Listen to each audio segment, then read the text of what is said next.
Hi everyone, in today's video I'm drawing a couple of architectural elements called Acanthus ornaments. I'm actually planning to have these on my walls at home. Lately I've been really drawn to classical things such as classical academic art, old classical architecture. I once drew an architectural ornament and I really enjoyed that, so I thought why not explore this thing more. I like to think of it as an architectural art where drawing and architecture meet. Let's jump in. So I'm going to use these old frames that have been stored in my closet for some time. These are 11 by 11 inches, and now I need to decide whether I like matting or I want to do a bigger drawing and skip the matting. So far I like the idea having matting for that kind of drawing, and now I want to use white paper that will fit this color. I have this paper which I use a lot for my drawing. It has yellowish tinted, so I'm gonna try to find just white paper for this project. So I got 3 options of paper and I want to see if this matting will fit to the color. I want it to fit perfectly. The matting looks a little darker, which is totally fine. This will work, and I like. So let's see, this is Strathmore Mixed Media 400 series, very thick paper, and it's smooth, which I like a lot. I think this will work perfectly, but let's see the other options I've got here. I got this Strathmore color pencils paper, which is also white, and it's smooth enough to use for my drawing, but I think this paper is whiter and I like that better. However, this might work as well. Alright, let's see the last option I got here.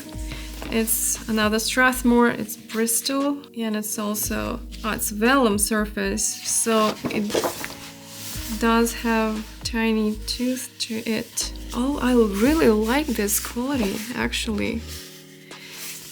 It may work even better. Oh, look at this. It's very bright white. I wish you guys could help me in this. Let's compare this color.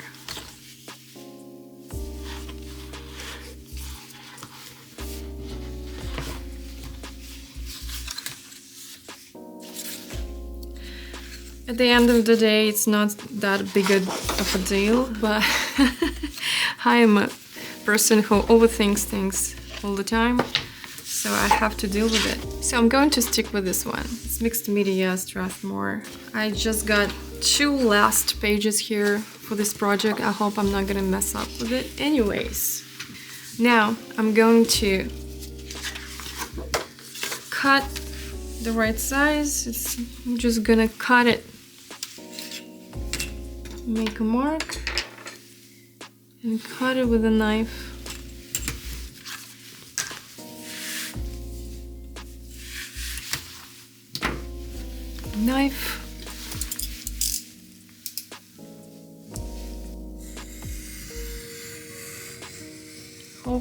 Hoping to cut 2 at the same time.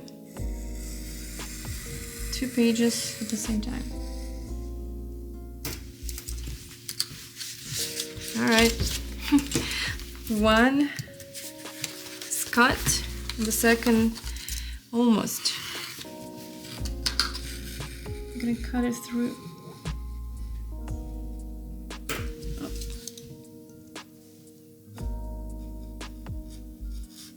Alright. And there we go.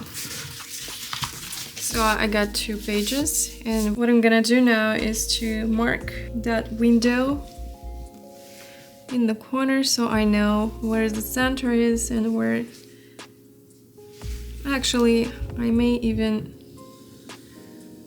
draw the whole frame inside. There you go. And the second one.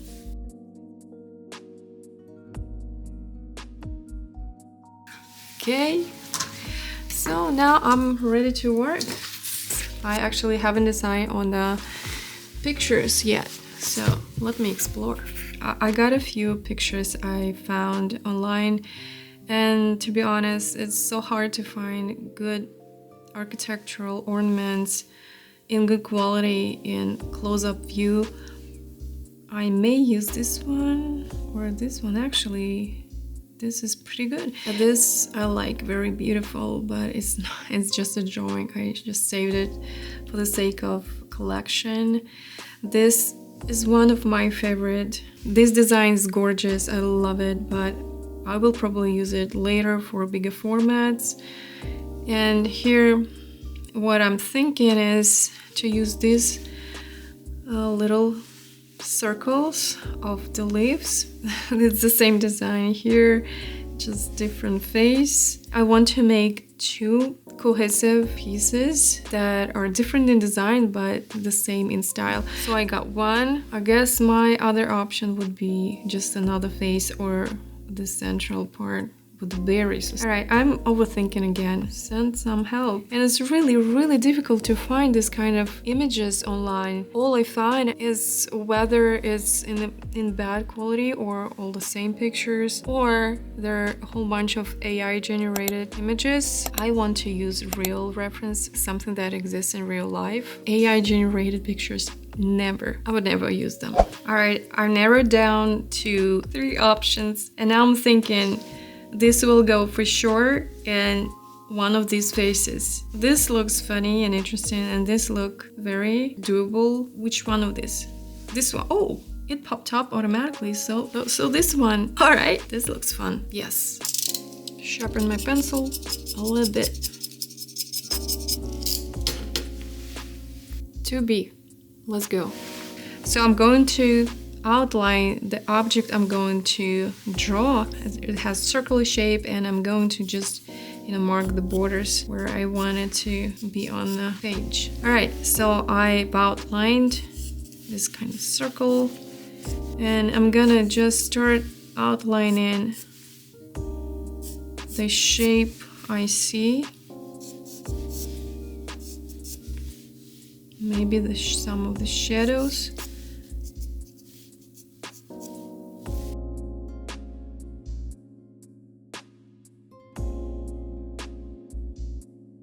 And now, how many leaves do we have? It's 8. Okay, so we have them kind of in symmetrical order, 4 on both sides. And I'm gonna divide that space, those spaces into... Alright, as you can probably tell, it's a bit difficult for me to talk while I'm drawing, so voiceover it is.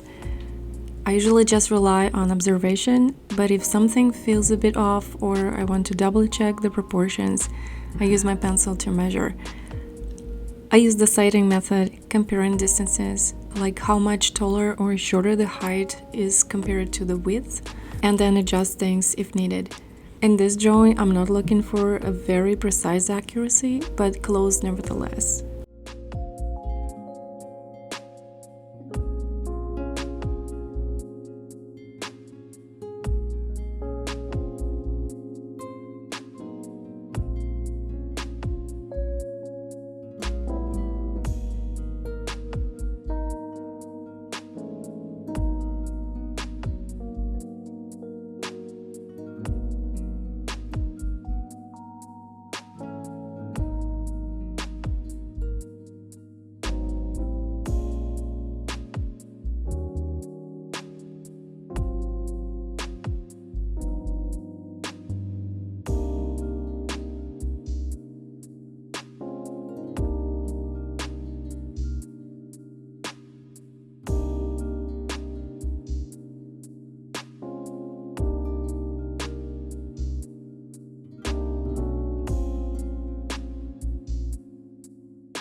Okay, so at this point I've established all the main outlines and included enough details to understand all these complex forms. Now I'm going to start working on the values. I'll begin with a softer pencil. I'm going to use 4B pencil and start covering the dark and darkest values. So if I squint my eyes, I can see clearly that the darkest value will be all the shadows, the cast shadow. My first layer of shading is always light, and it's always made with a soft pencil. I'm basically laying down a base tone. Later, I will blend this first graphite into a smooth layer that'll serve as the starting point for the further value improvement. I'll cover almost the entire drawing, leaving the lightest areas untouched for now and focusing more on building up the darker parts. I use these paths and circles, alternating layering graphite and blending one layer after another until I get the final values.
This is the first layer of shading, so I'm not worried about the highlights I may have somewhere. The lighter areas, I'm not worried about that. I just leave untouched the lightest area, which is this on the border with the cast shadow here. All the other parts looks like they have mid-tones, and I will cover them as well. Without overthinking, just basically use your pencil to cover everything or almost everything that has color.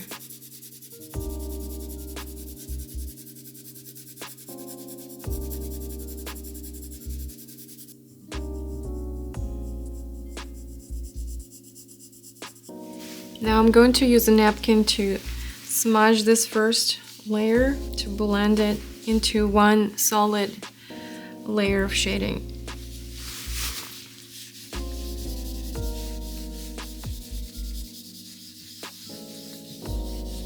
Light movement.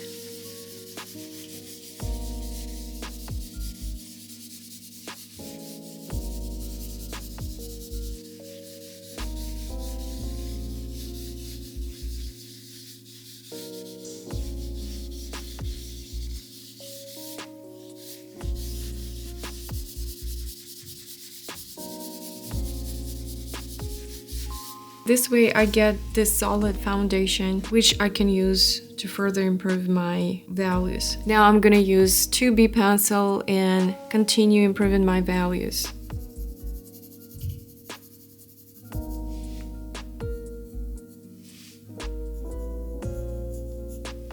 At the same time, as I improve my values, I keep defining the details.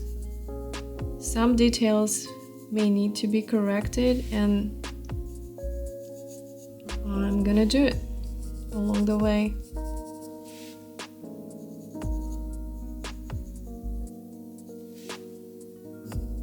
Add in more details if needed.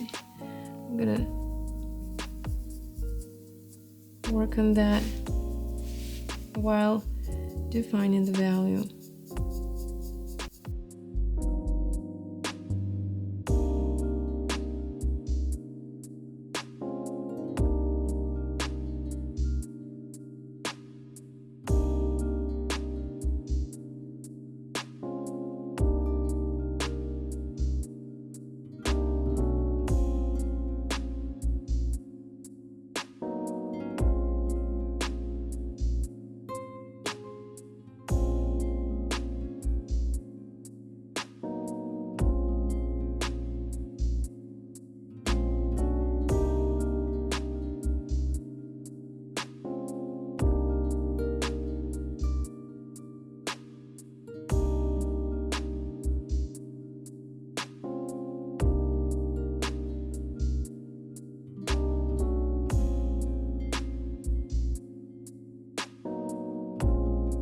It's day 2 and today's goal is to finish this first drawing in one sitting, almost in one sitting, because I want to let myself to have a snack and a little stretch if it's no longer than 15 minutes. So today's goal is stay focused and finish my first drawing and start the second one. So let's get started, a productive day. Alright, here's where I left off yesterday. And before I dive in, I like to take a few minutes just to look at the drawing and think about what's working and what needs attention. For now, I'm happy with the overall shape and proportions, and I think the values are developing nicely. But I've noticed that this area of the shadow feels a bit flat. When I look at the reference and squint my eyes, I can see that this area needs a deeper value and smoother transition toward the light, specifically this edge here, so it doesn't look bent or broken. I want the form to feel solid and natural, like actual stone or plaster material. So I'll focus on defining those subtle value shifts and making the form read more clearly. Alright, let's get to it.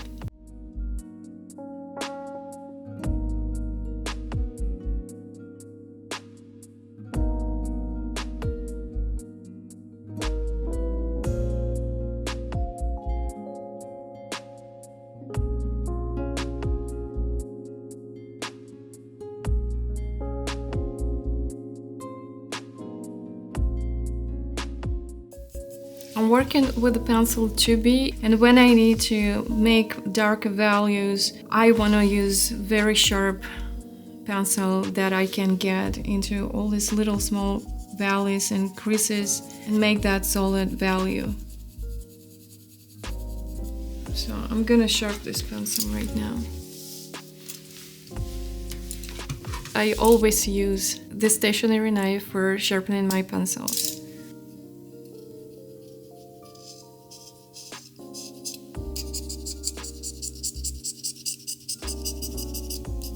The easiest and fastest way to make the tip of the pencil, the lead of it to make sharper and fast, is to use sandpaper.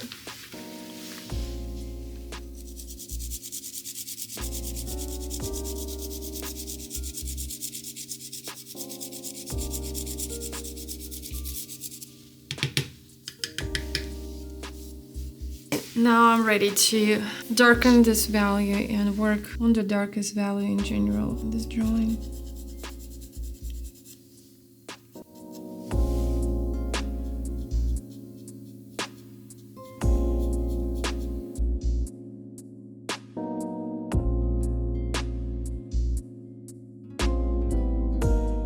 I blend layer by layer to make that solid feel of that material. So it's smooth and feel cohesive. I like this kind of style. If you know me, I use this technique all the time. Blending is my thing. Enjoying. Alright, see? It looks more smooth after blending, and I apply another layer of shading,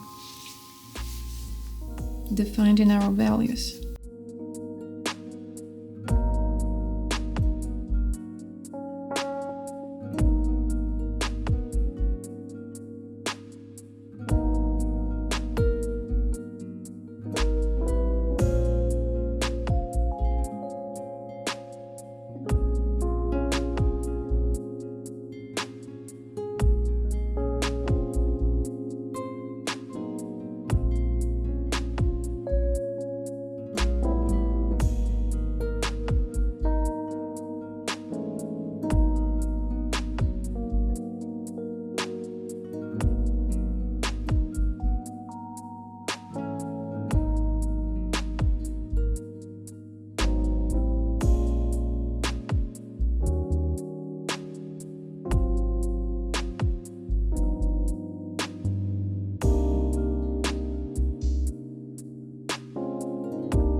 So when I get to the point where I have already a few layers of shading, and now I want to add some contrast and maybe redefine some of the details here and there, I'm using the pencil 4B, outline the little details I have in my drawing.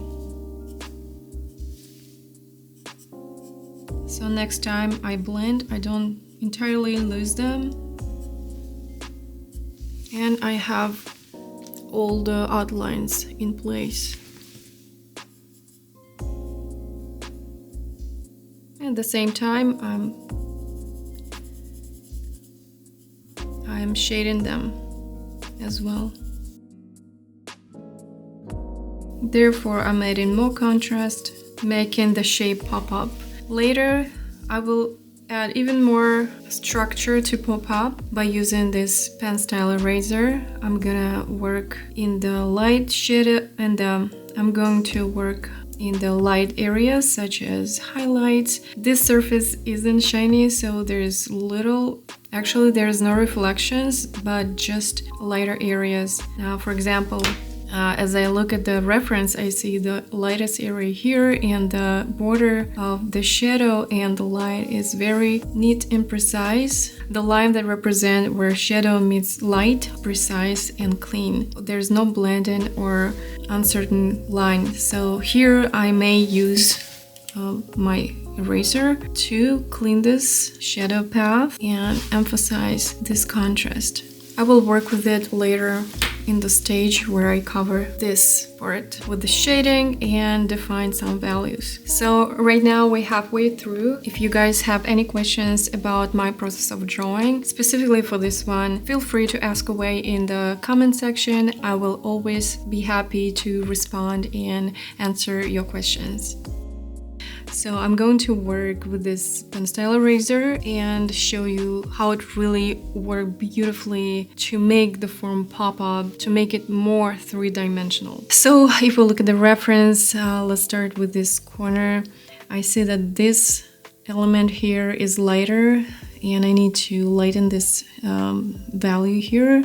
So I'm gonna go ahead and lighten it up, and I'm working with precision because I want to make that realistic effect, just like in our reference. So I see this part, I want it to be lighter.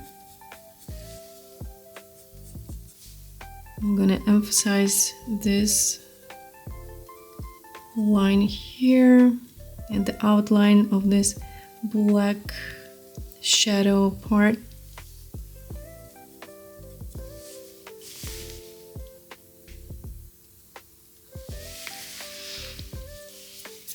So if we look at the reference carefully, the lightest area you see is usually around the darkest. So that would make the form pop up and make it more three-dimensional, to add in more contrast into those forms. Now this outline here is also in very high contrast because the light is getting here, and behind the head is also a darker shade. So this contrast will make the head to pop up, to kind of stick out of the wall, and that's what I'm gonna add here. A few highlights on the edges.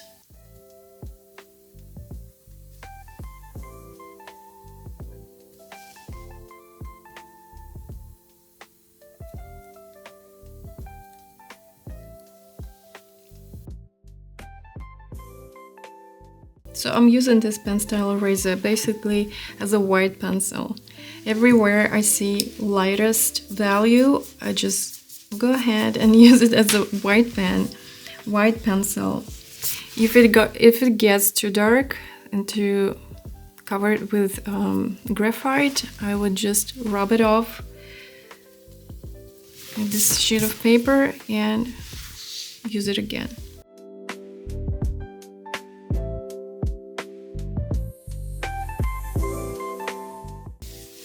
Alright, and continue working on the values. Somewhere I need to strengthen it and make it darker.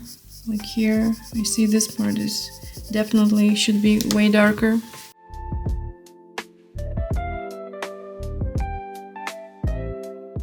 So I just added more contrast with the pen style eraser, and now I'm adding even more contrast, emphasizing the darker spots. All the shadows I will kind of add some lines to the forms and shapes.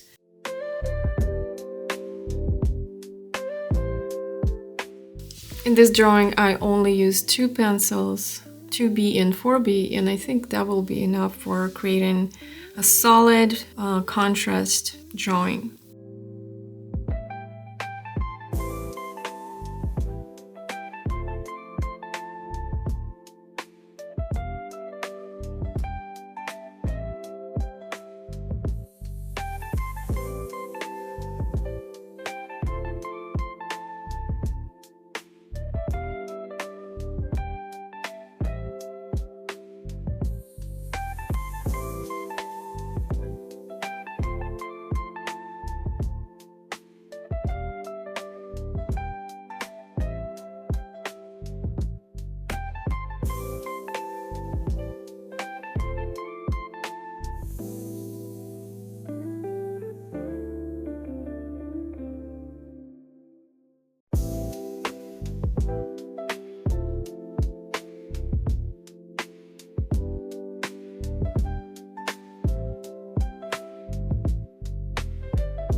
Always keep my pencils sharp.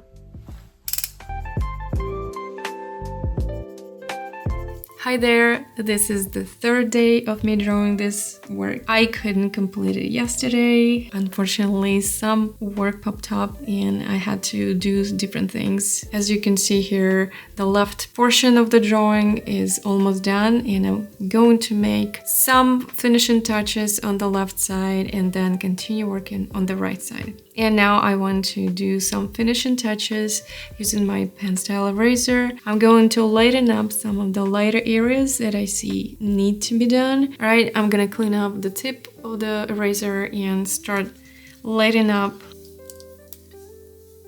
Basically, as I already told you, I'm gonna use it as a white pencil. And maybe I'll try to do a different direction because I see in the reference there's texture and I want to create that kind of effect. Though the reference is not that very clear in quality, you can't really see the texture in detail, like all those grains in the stone in that material that it's made of. So I'm gonna just assume that it has that kind of texture and go ahead and work on it.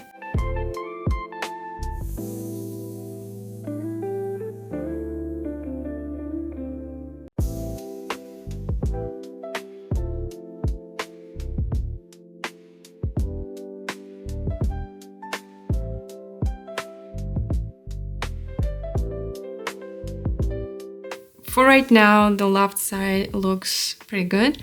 And here on the right side, I'm going to work on the darkest values, which is the shadows here in these parts, in the darkest spot, like here, inside of these holes. There's little work left. I'm gonna finish it quickly.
And now the final finishing touch will be removing all the stains of graphite around the drawing. I'm gonna use the kneaded eraser. This is, by the way, from Faber-Castell, and I'm gonna just go over this, go around my drawing and remove all the graphite stains. And beautiful. All right, the first one is done. I'm gonna show you at this angle so there's less reflection on the drawing and you see the real values. I can't wait to frame this work. The second one will be done, I will do that. But now I can just put the matting on and see how it looks. What do you think? And the frame itself, I do it like this. The gloss is quite dusty. I'm gonna wipe it later, but for now, let's see how it looks in the frame. Let me guys know what you think about this drawing, my process of drawing. Do you like the idea of drawing architectural ornaments? Would you put this kind of art on your wall? Let me know everything in the comment section. I will read every single one of them. I really appreciate that you watched the video to the end, and I'll see you in the next one.